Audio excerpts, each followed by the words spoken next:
Hey guys, Lee here. I thought I'd jump on the bandwagon and draw my life for you. Yeah, look at that little bowl cut kid. So pretty much I was born in the Philippines, right? And I was born like in Manila, and I was born to a Filipino Chinese mum and a Australian born Spanish full blood dad.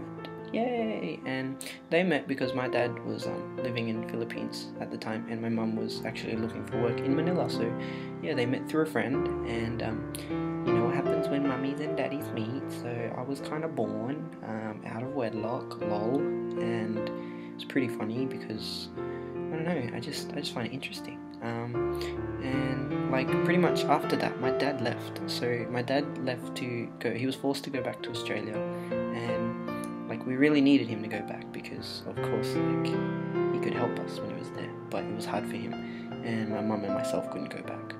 But pretty much my mum worked like every day, and I was just at home being this like chubby fat baby, not doing anything at all, just sleeping. Like I'd sleep on hours on end, and my mum would leave the house and come back and I'm still asleep, and she'd be so tired, but I would be like so snory, it wouldn't even matter.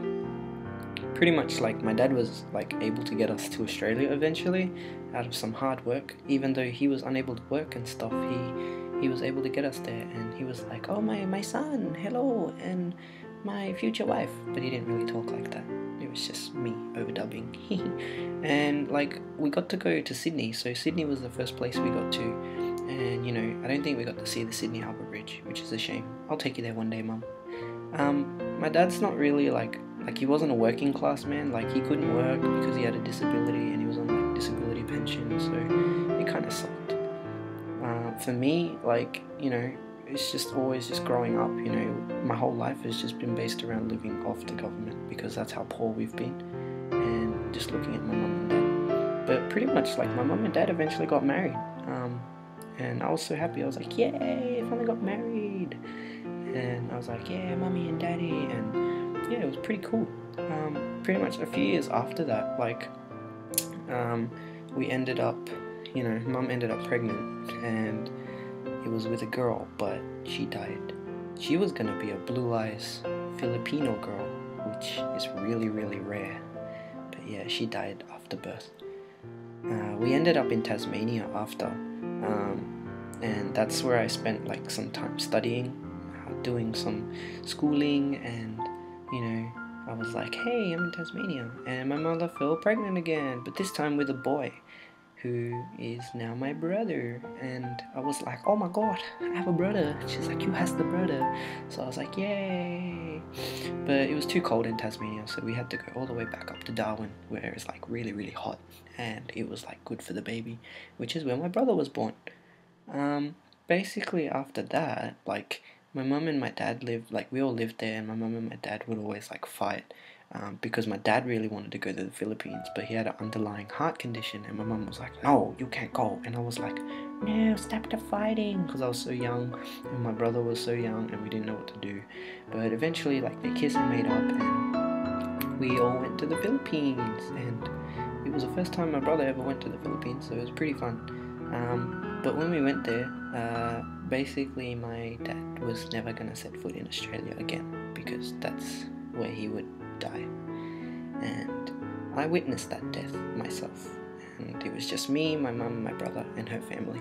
Because when we came back to Australia, it was really hard actually. We weren't able to come back, but because we were, you know, my mum was the spouse, we were able to, so, you know, we were able to come back because, you know, because of my dad's friend, and he helped mum.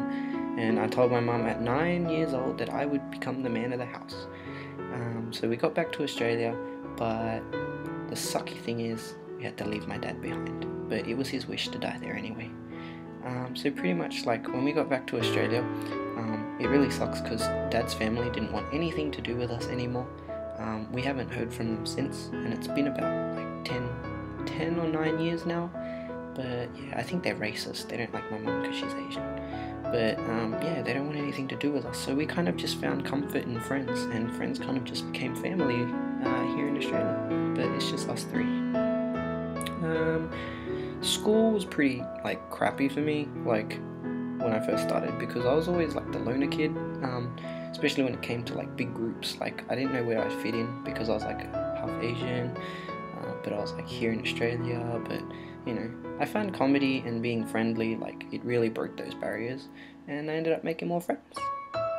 But I did go crazy, like really crazy mentally, after my dad died, because you know I was just becoming like a hypochondriac and going, you know, thinking about stuff, and the trauma was too much. But I found comfort in God, and I became good again, and prayed all my evil like thoughts away, I suppose.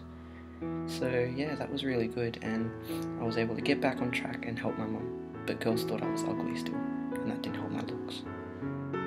In high school, middle school, I actually met my first girlfriend, but we kind of just like, you know, broke up after that, which kind of sucks. But that was my fault.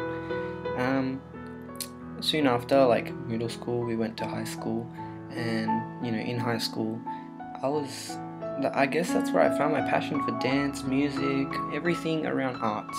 Like, I never really found anything more interesting, as opposed to, you know, all day I just daydream about it, and that's where I found YouTube, and I got interested in YouTube, and I started making videos on YouTube, and you know, I got a few views, and I'm not like up there famous or anything, but you know, I do entertain my fair share of people. After that, like, you know, I just couldn't stop dreaming about it, and you know, I really want to, you know, be a famous director, or like be someone famous that can really help my mum pull her out of this struggle. But I made a promise to Dad and my mum and my brother that I would finish school first. So yeah, gotta hit the books and forget my dream for now, because Dad's watching, which is really creepy, but it's true. And you know, my mum and my brother are there, and they really need my help, so that's what I'm doing, putting their priorities first. But yeah, like I said, like my life's always been around the government, and I've never really been able to live a life where I haven't had to worry about money. So money's always an issue, but without the government, without God, and I wouldn't be able to study at uni, which is a privilege. So I'm so blessed to have that, because Philippines doesn't have that at all, and I feel sorry for them, which kind of sucks. I do hope to graduate one day, and one day I'm gonna graduate, and I'm gonna be up there, and I'm gonna be looking at my mum and my brother clapping, and I'm gonna know that they're really, really happy. And I hope my brother will be like inspired and stuff to do the same. And I know that my dad will be up there, and Jesus will be up in the clouds, like, yo, that's my son. Yo, that's your son. That's my son too. That's my brother. You know, and like pretty much, yeah, I'll be graduating, and you'll be the best. You'll be the best. Everyone will be happy that day. It'll be a happy day for me.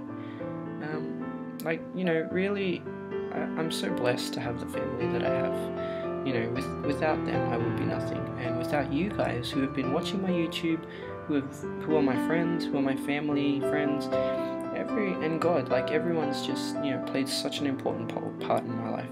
And without you guys, I wouldn't be anyone, and I wouldn't be the person that I'm here today, like the person that's making this video right now. And you know, in the future, I really want to make sure that, you know, my mum will never have to work again, and my brother will not be a spoiled brat, but you know, will never have to suffer poverty again, and then one day I'll be able to help other people. So good night, guys, and thank you again. I love you lots, and this is how I draw my life.